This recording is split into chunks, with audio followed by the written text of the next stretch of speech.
Level 1, the purchase. You're standing at 25 years old in front of a house with a sold sign on the lawn, knowing everything you've been chasing is right on the other side of that door.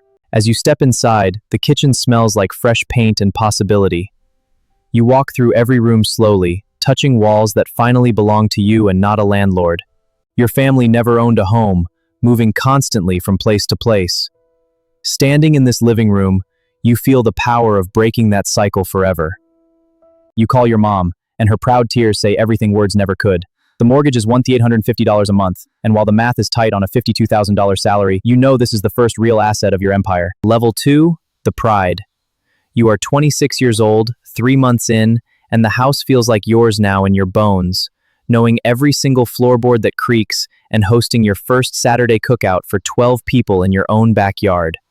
Your music plays from the kitchen window as your friend Marcus walks through the back gate, stops, shakes his head slowly, and says 4 words that land somewhere deep. You got a whole house, bro. Everyone says some version of it, posting photos of the yard, while a coworker brings a bottle of wine because this is a real adult gathering that you built with your own hard work. Your mom visits for the weekend, sitting in the living room and running her hand along the couch just to confirm it's real. Her being there in a home her son owns says everything. You post one photo of the front door with no caption, and the likes come fast. The house announced your success without you having to speak, letting you feel like you broke a generational cycle. Everything is working, the bills are paid, and the neighbors wave.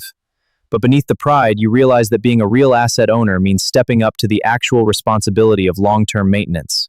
Level 3, the challenges. The water heater dies on a Tuesday night, costing $1,200, and 3 months later, the AC unit stops cooling in July, demanding another $2,800 for a necessary replacement. Nobody mentions these operational costs at closing, but as a smart investor, you pay it because you know upgrading these original units increases the equity and real value of your property.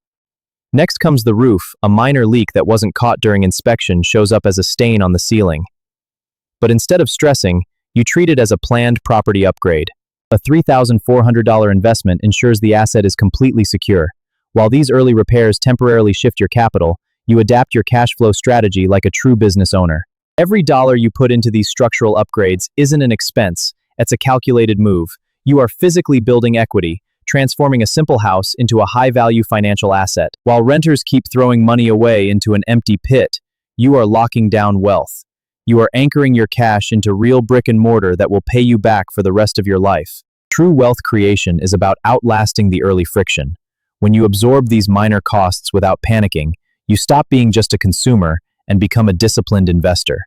By the time you look back at this journey, you won't remember the minor repairs. You will only see a fully optimized, cash-flowing asset that belongs entirely to you. You cross the ultimate threshold when the early house challenges stop being a burden and turn into your greatest leverage. Your net worth climbs silently while you focus on the next move.